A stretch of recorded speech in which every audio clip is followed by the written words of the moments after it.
آیات و دلائل نبوی کی تفصیل۔ معجزہ کے ہر پہلو پر کلی حیثیت سے بحث کرنے کے بعد اب موقع آتا ہے کہ حضرت صلی اللہ علیہ وآلہ وسلم کے تمام مافوق فہم بشرا سوانح و واقعات کی تفصیل کی جائے۔ یہ سوانح و واقعات دو قسم کے ہیں، ایک وہ جو حقیقت میں لوازم نبوت ہیں اور کم و بیش ہر پیغمبر کو وہ ایک ہی طرح پیش آئے ہیں، ہم نے ان کا نام خصائص النبوہ رکھا ہے۔ دوسری قسم میں وہ جزئی واقعات داخل ہیں جو ہر پیغمبر سے اس کے حالات زمانہ کے مطابق مختلف صورتوں میں صادر ہوتے ہیں اور جن کو اصطلاح عام میں معجزات کہتے ہیں۔ ہم نے ان معجزات کو ان کے اسناد اور ماخذ کی حیثیت سے 3 مختلف ابواب میں منقسم کر دیا ہے۔ پہلے میں وہ معجزات و واقعات ہیں جو بنص صریح اور اشارتاً قرآن مجید میں مذکور ہیں۔ دوسرا باب ان معجزات کا قرار دیا ہے جو صحیح اور مستند روایات سے ثابت ہیں، اور تیسرے باب میں ان معجزات پر بحث کی ہے جن کو گو بعض محدثین اور ارباب سیر نے اپنی کتابوں میں جگہ دی ہے، مگر محدثانہ اصول کی بنا پر وہ تمام تر کمزور اور غیر مستند ہیں۔ اس کے بعد کتب سابقہ کی وہ پیشن گوئیاں درج ہیں جو حضرت صلی اللہ علیہ وآلہ وسلم کی آمد کے متعلق ان کتابوں میں پائی جاتی ہیں، اور سب سے آخر میں خصائص محمدی کا باب ہے۔ اس تفصیل کے مطابق آئندہ اوراق کی ترتیب حسب ذیل صورت ہوگی: نمبر 1 خصائص النبوہ، نمبر 2 وہ آیات و دلائل جن کا ذکر قرآن مجید میں ہے، نمبر 3 صحیح اور مستند روایتوں سے جو آیات و دلائل ثابت ہیں، نمبر 4 غیر مستند روایتوں اور ان پر تنقید، نمبر 5 کتب سابقہ کی بشارتیں، اور نمبر 6 خصائص محمدی۔ خصائص النبوہ: دنیا میں ہر جنس اور نوع کی کچھ نہ کچھ خصوصیات ہوتی ہیں جن سے وہ اپنے غیر سے ممتاز ہوتی ہیں۔ وہ خصوصیات ایسی ہوتی ہیں جن سے اس جنس اور نوع کی کوئی فرد خالی نہیں ہوتی۔ اسی طرح نبوت کی بھی کچھ نہ کچھ خصوصیتیں ہیں جو اس کے لیے بمنزلہ لوازم حقیقت کے ہیں۔ چنانچہ دنیا میں جس قدر پیغمبر کسی نہ کسی قوم اور کسی نہ کسی زمانے میں آئے ہیں، وہ ان خصوصیات سے ہمیشہ ممتاز ہوئے ہیں۔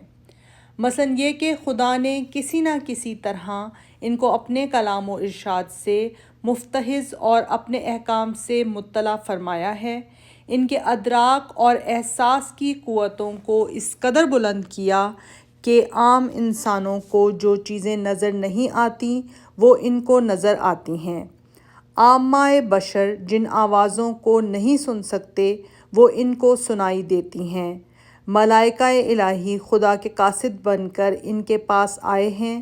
صداقت کے لحاظ سے ان کے خواب و بیداری کا ایک ہی عالم رہا ہے، کیونکہ گو ان کی آنکھیں سوتی ہیں لیکن ان کے دل نہیں سوتے، اور ان کو اللہ تعالیٰ نے اپنی نشانیوں میں سے کوئی نہ کوئی نشانی بھی عطا فرمائی ہے۔ آپ صلی اللہ علیہ وآلہ وسلم چونکہ افضل الرسل اور خاتم النبیین تھے، اس لیے ان خصوصیات میں سے ہر خصوصیت کا وافر حصہ آپ کو عنایت ہوا تھا۔ اسی لیے مکالمہ الہی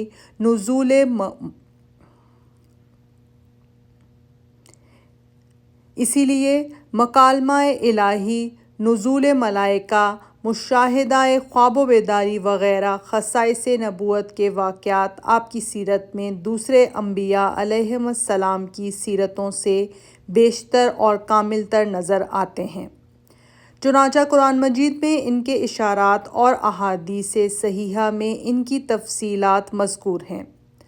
مختلف انبیاء میں ان خصائص کا کم و بیش ہونا بھی قرآن مجید کا فیصلہ ہے۔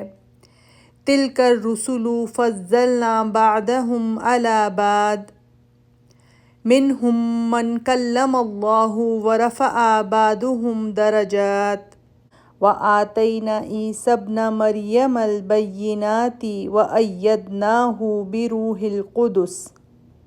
سورہ بقرہ۔ ان پیغمبروں میں سے بعض کو بعض پر ہم نے فضیلت بخشی ہے، اور ان میں سے بعض نے خدا سے باتیں کیں، بعضوں کے رتبے بلند کیے، اور مریم کے بیٹے عیسیٰ علیہ السلام کو ہم نے کھلی نشانیاں دیں اور روح القدس کے ذریعے سے اس کی تائید کی۔ دیکھیے، مکالمہ الہی، رفع درجات، عطائے نشان، تائید بروح القدس، یہ چاروں باتیں ایسی ہیں جن سے خدا کا کوئی فرستادہ محروم نہ تھا۔ تاہم چونکہ ان میں سے ہر چیز تمام پیغمبروں میں یکساں نہ تھی، بلکہ بعض کو ان میں سے کسی نہ کسی چیز کا حصہ وافر دیا گیا تھا اور بعض کو کوئی دوسری چیز زیادہ ملی تھی، اس لیے ہر پیغمبر کی طرف اس خاص چیز کی نسبت مخصوص طور پر کی گئی ہے جس کا اس کی قسمت میں بڑا حصہ آیا تھا۔ اس سے یہ مقصود نہیں کہ نبوت کے ان خصائص سے کوئی پیغمبر محروم بھی تھا۔ ان خصائص میں سے اللہ تعالیٰ نے زیادہ سے زیادہ زور وحی اور نزول ملائکہ پر دیا ہے۔ ہر جگہ رسول اور نبی کی گویا تعریف ہی یہی کی ہے کہ ایک ایسا انسان جس کو خدا نے اپنی پیغمبری کے لیے منتخب کیا ہو، اس پر اپنی وحی نازل کی ہو۔ چنانچہ سورہ نحل اور سورہ انبیاء میں تمام پیغمبروں کا مشترک وصف یہ بتایا ہے: وَمَا أَرْسَلْنَا مِن قَبْلِكَ إِلَّا رِجَالًا نُوحِي إِلَيْهِمْ۔ سورہ یوسف: اور ہم نے اپنا قاصد بنا کر تم سے پہلے کسی پیغمبر کو نہیں بھیجا لیکن وہ انسان تھے جن کی طرف ہم نے اپنی وحی بھیجی۔ نزول ملائکہ کی نسبت بھی خدا نے یہ فرمایا کہ وہ اپنے بندوں میں سے جس پر چاہتا ہے فرشتوں کو اس لیے اتارتا ہے تاکہ وہ اس کی بات کو ان تک پہنچا دیں۔ يُنَزِّلُ الْمَلَائِكَةَ بِالرُّوحِ مِنْ أَمْرِهِ عَلَىٰ مَن يَشَاءُ مِنْ عِبَادِهِ۔ سورہ نحل: خدا اپنی بات کی روح دے کر اپنے بندوں میں سے جس پر چاہتا ہے فرشتوں کو نازل کرتا ہے۔ ان کے علاوہ رؤیت و مشاہدہ غیب اور سیر ملکوت کے احوال و مشاہدہ کا بھی اکثر انبیاء علیہ السلام کی سوانح زندگی میں ان کے درجوں اور رتبوں کے مطابق پیش آنا اسفار و کتب الہی سے ثابت ہے، جیسا کہ آئندہ اوراق کے مطالعے سے ناظرین پر روشن ہوگا۔ مکالمہ الہی: وَمَا كَانَ لِبَشَرٍ أَن يُكَلِّمَهُ اللَّهُ إِلَّا وَحْيًا أَوْ مِن وَرَاءِ حِجَابٍ۔ سورہ شورى: پیغمبروں کی خصوصیات میں سے سب سے بڑی خصوصیت مکالمہ الہی ہے۔ قرآن مجید میں بار بار پیغمبروں کے ساتھ مخاطبہ ربانی اور مکالمہ الہی کی تصریح ہے، اور مجموعہ تورات میں ہر پیغمبر کے متعلق اس کی شہادتیں موجود ہیں۔ خدا انبیاء سے کلام کیوں کرتا ہے؟ قرآن مجید کی اس ایک آیت میں اس کی حسب ذیل تصریح ہے: وَمَا كَانَ لِبَشَرٍ أَن يُكَلِّمَهُ اللَّهُ إِلَّا وَحْيًا أَوْ مِن وَرَاءِ حِجَابٍ أَوْ يُرْسِلَ رَسُولًا فَيُوحِيَ بِإِذْنِهِ مَا يَشَاءُ إِنَّهُ عَلِيٌّ حَكِيمٌ۔ اور کسی بشر کی یہ تاب نہیں کہ خدا اس سے دو بدو کلام کرے، لیکن وحی کے ذریعے سے یا پردے کی آڑ سے، یا یہ کہ وہ کسی قاصد کو بھیجے جو اس کے حکم سے جو کچھ وہ چاہتا ہے پہنچا دیتا ہے۔ اس آیت میں مکالمہ الہی کی 3 صورتیں بیان ہوئی ہیں: کلام بالوحی، کلام پس پردہ اور کلام بذریعہ قاصد و فرشتہ۔ ان ہر 6 اقسام میں سے ہر پیغمبر کو کسی نہ کسی طریقہ کلام سے مشرف کیا گیا ہے۔ بعض پیغمبروں کو خصوصیت کے ساتھ کلام پس پردہ کے شرف سے ممتاز کیا گیا ہے، اس لیے ان کے فضائل میں تکلم الہی کی فضیلت کو مستقل حیثیت دی گئی ہے۔ مثلا حضرت موسیٰ علیہ السلام کے ان کی شان میں وَكَلَّمَ اللَّهُ مُوسَىٰ تَكْلِيمًا سورہ نساء، اور خدا نے موسیٰ علیہ السلام سے باتیں کی تصریح ہے۔ ان کو وادی سینا کے ایک درخت سے خدا کی آواز سنائی دی۔ سورہ بقرہ میں اس خاص طریقہ کلام کے دائرے کو اور بھی وسعت دی گئی ہے۔ چنانچہ پیغمبروں کے وصف میں خدا نے فرمایا منہم من کلم اللہ، اور ان پیغمبروں میں سے بعض سے خدا نے باتیں کیں۔ اس آیت کریمہ میں یہ تصریح نہیں کہ کن پیغمبروں کو خدا تعالیٰ نے اس مخصوص طریقہ کلام سے مشرف کیا، اس لیے اس شرف خاص میں حضرت موسیٰ علیہ السلام کے ساتھ دوسرے انبیاء بھی شریک ہو سکتے ہیں۔ آپ صلی اللہ علیہ وآلہ وسلم کو مکالمہ الہی کے تینوں مذکورہ بالا طریقوں سے خدا کی ہم کلامی کا شرف نصیب ہوا، بلکہ واقعہ معراج میں وہ مرتبہ بھی پیش آیا ہے جہاں حبیب و محبوب کے درمیان قاصد و پیامبر سرے سے بیگانہ تھے، جہاں زمانہ و مکان اور جلوہ و نگاہ کی شرکت بھی مخل تنہائی تھی۔ جہاں نہ کوہ سینا تھا، نہ برق طور، دشت ایمن تھا، نہ نخل وادی، صورت سرمدی سامع نواز تھی اور حقیقت محمدی گوش سامع۔ فَأَوْحَىٰ إِلَىٰ عَبْدِهِ مَا أَوْحَىٰ سورہ نجم۔ پھر اس نے اپنے بندے سے چپ چاپ باتیں کیں جو باتیں کیں۔ وحی وَمَا يَنطِقُ عَنِ الْهَوَىٰ وَإِنْ هُوَ إِلَّا وَحْيٌ يُوحَىٰ سورہ نجم۔ گو مکالمہ الہی کی متعدد صورتیں ہیں جن میں سے ایک وحی بھی ہے، لیکن اسلام کے محاورے میں وحی کا مفہوم اس قدر وسیع کر دیا گیا ہے کہ مکالمہ الہی کی تمام صورتیں اس کے تحت میں داخل ہو گئی ہیں۔ وحی کے معنی لغت میں حسب ذیل ہیں: الوحی الاشارۃ والکتابۃ والرسالۃ والالہام والکلام الخفی وکل ما القیتہ الی غیرک لسان العرب۔ وحی کے معنی اشارہ کرنا، لکھنا، پیغام دینا، دل میں ڈالنا، چھپا کر بولنا اور جو کچھ تم دوسرے کے خیال میں ڈالو۔ لکھنا اجاج کا شعر ہے: حتی نہاہم جدنا ولنا حیا لقدر کان وحا حل وحیا۔ خط اور کتاب لبید کہتے ہیں: فمدافع الریان ارا رسمہ خلق کما زمن الوحا سلامہا۔ تو ریان پہاڑوں کے نالوں کے آثار پرانے ہو کر ایسے دھندلے ہو گئے جیسے پتھر پر لکھی ہوئی عبارت۔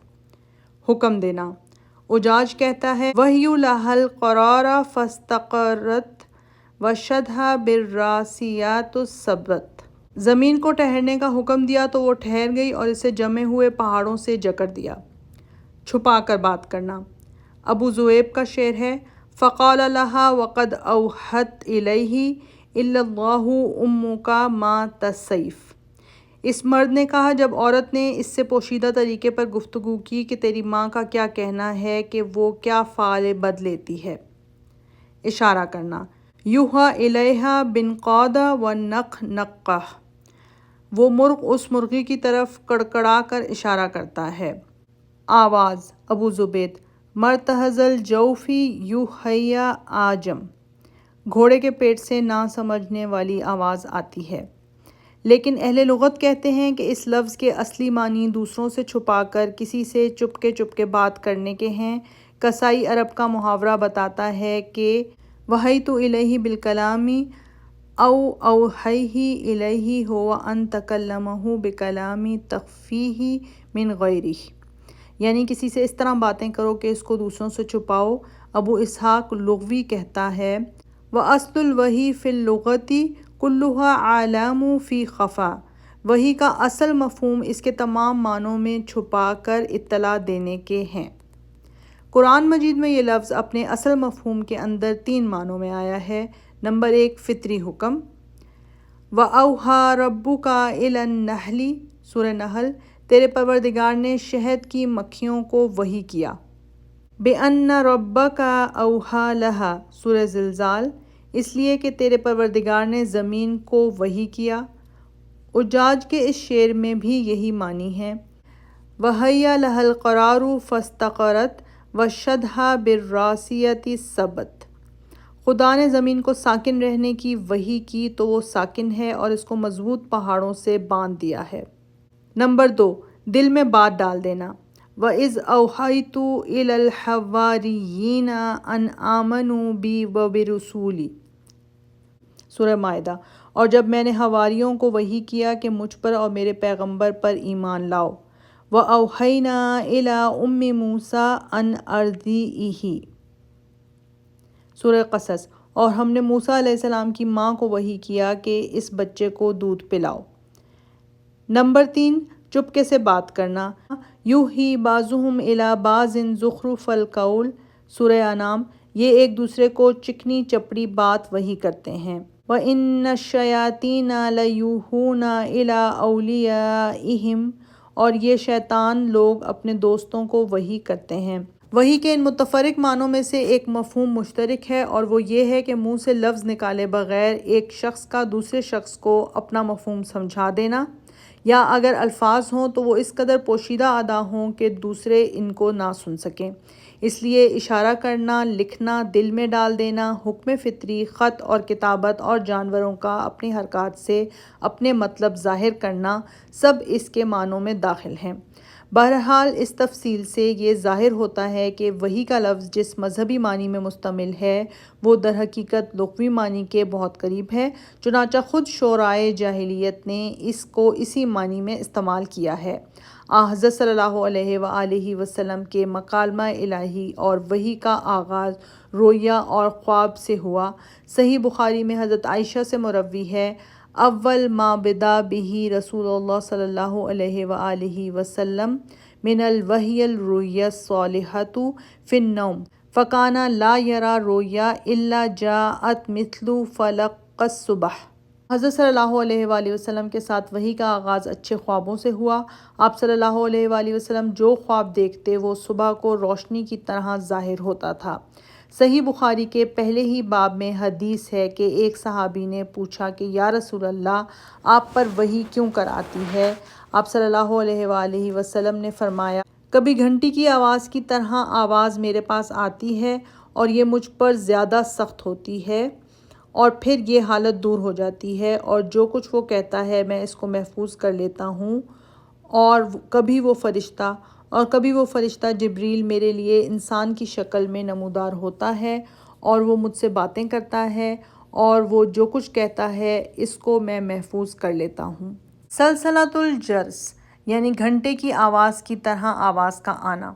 اس کی تشریح متکلمین اور ارباب باطن نے اپنے اپنے مذاق کے مطابق کی ہے، لیکن ہم اس کا صاف اور صریح مطلب وہ سمجھتے ہیں جو عوام ہاتف غیب یا منادی غیب کے لفظ سے سمجھتے ہیں، یعنی یہ کہ آواز سنائی دے لیکن کوئی صورت نظر نہ آئے۔ بانگ جرس کے ساتھ اس کی تشبیہ محض اس بات کی ہے کہ جس طرح دور سے جرس کی آواز سنائی دیتی ہے اور اس کے متعینہ اشاروں سے انسان کچھ سمجھ سکتا ہے، حالانکہ جرس یا اس کے بجانے والے کی شکل آنکھوں سے اوجھل یا بہت دور ہوتی ہے، اسی طرح پیغمبر کسی دور سے منادی غیب کی آواز سنتا ہے لیکن کوئی مجسم شکل اس کے سامنے نہیں ہوتی۔ اسی کے بالمقابل آپ صلی اللہ علیہ وآلہ وسلم نے وحی کی دوسری صورت بیان فرمائی کہ بولنے والا فرشتہ مجسم ہو کر سامنے آتا ہے اور وہ باتیں کرتا ہے۔ حدیثوں میں طریقہ وحی کی اور صورت بھی آئی ہے۔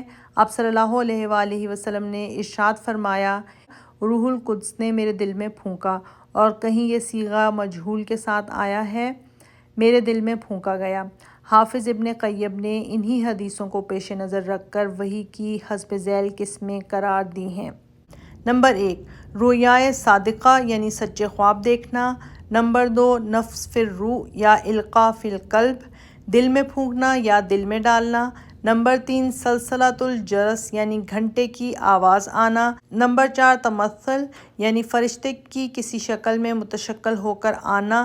نمبر 5، فرشتے کا اپنی اصلی صورت میں نمودار ہونا۔ نمبر 6، وہ طریق مکالمہ جو معراج میں پیش آیا۔ نمبر 7، بلا واسطہ مکالمہ۔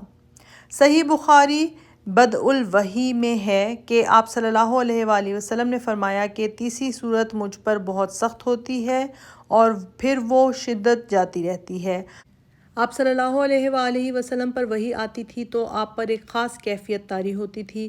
حضرت عائشہ رضی اللہ عنہا فرماتی ہیں کہ وحی اترنے کی حالت میں میں نے آپ کو دیکھا کہ جب یہ کیفیت ختم ہو جاتی تھی تو سخت سردی کے دنوں میں بھی جبین مبارک عرق آلود ہو جاتی تھی۔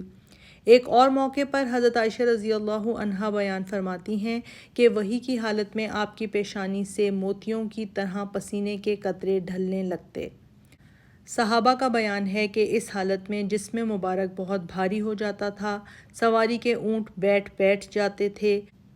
حضرت زید رضی اللہ عنہ بن ثابت کہتے ہیں کہ ایک دفعہ آپ پر وحی آئی اور میرا پاؤں زانوئے مبارک کے نیچے دبا تھا، مجھے یہ معلوم ہوتا تھا کہ میرا پاؤں بوجھ سے ٹوٹ جائے گا۔ یعلا بن امیہ رضی اللہ عنہ ایک صحابی تھے، ان کو بڑا شوق تھا کہ ایک دفعہ نزول وحی کے عالم میں وہ آپ صلی اللہ علیہ وآلہ وسلم کی زیارت کرتے۔ اتفاق سے حج کے مبارک سفر میں ان کو یہ سعادت نصیب ہو گئی۔ وہ کہتے ہیں کہ میں نے دیکھا کہ آپ صلی اللہ علیہ وآلہ وسلم کا چہرہ سرخ ہو گیا ہے اور آپ صلی اللہ علیہ وآلہ وسلم خراٹے لے رہے ہیں۔ تھوڑی دیر میں یہ حالت رفع ہو گئی۔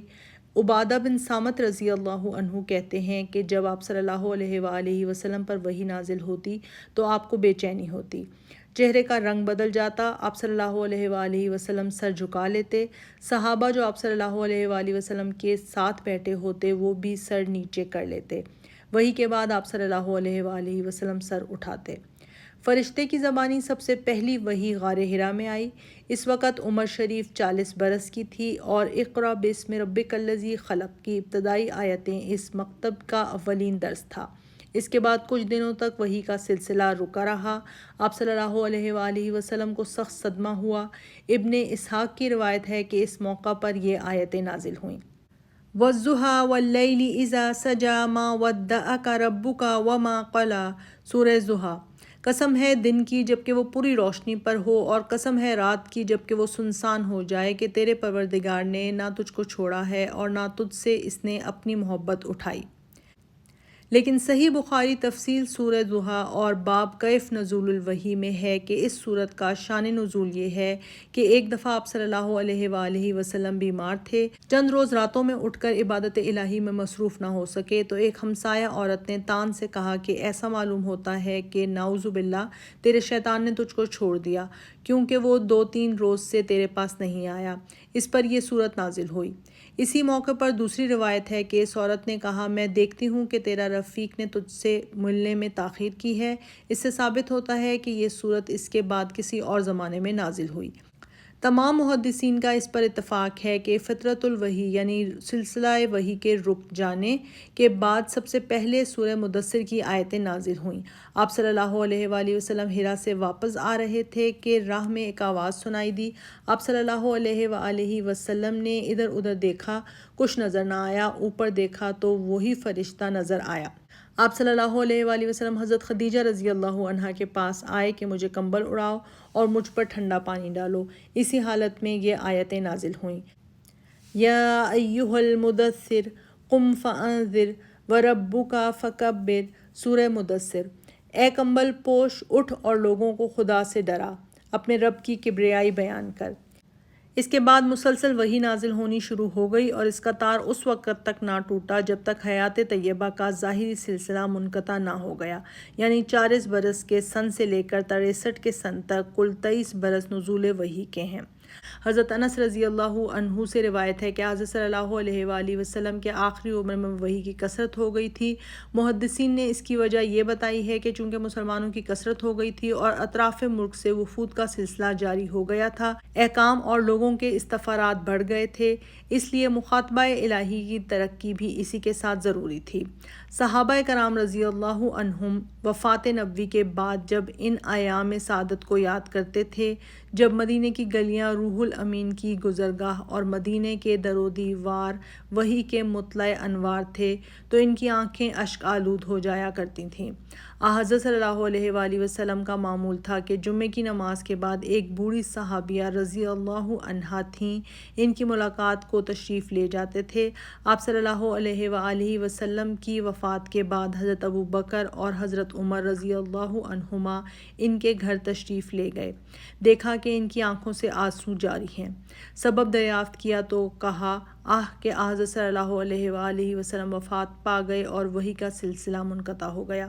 یہ سن کر ان صاحبوں کی آنکھوں سے بھی آنسو جاری ہو گئے۔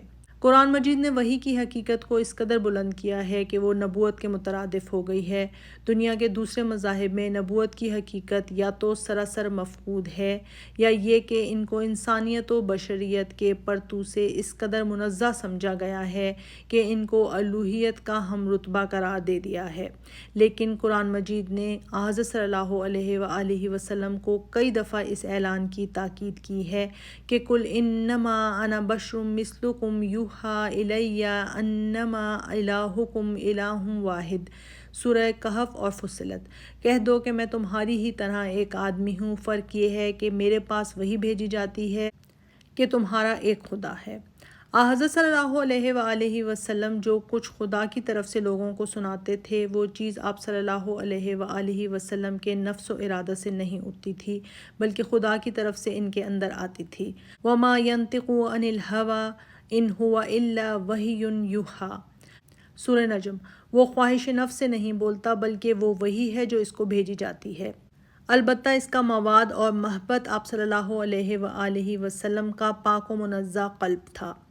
فَإِنَّهُ نَزَّلَهُ عَلَىٰ قَلْبِكَ بِإِذْنِ اللَّهِ، سورہ بقرہ۔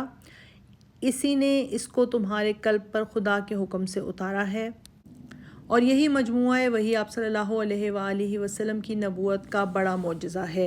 ارشاد ہوا کہ دنیا میں کوئی پیغمبر نہیں آیا لیکن اس کو ایسی چیزیں دی گئیں جس کو دیکھ کر لوگ اس پر ایمان لائیں، لیکن مجھے جو چیز دی گئی وہ وہی ہے جو مجھ پر اتاری گئی۔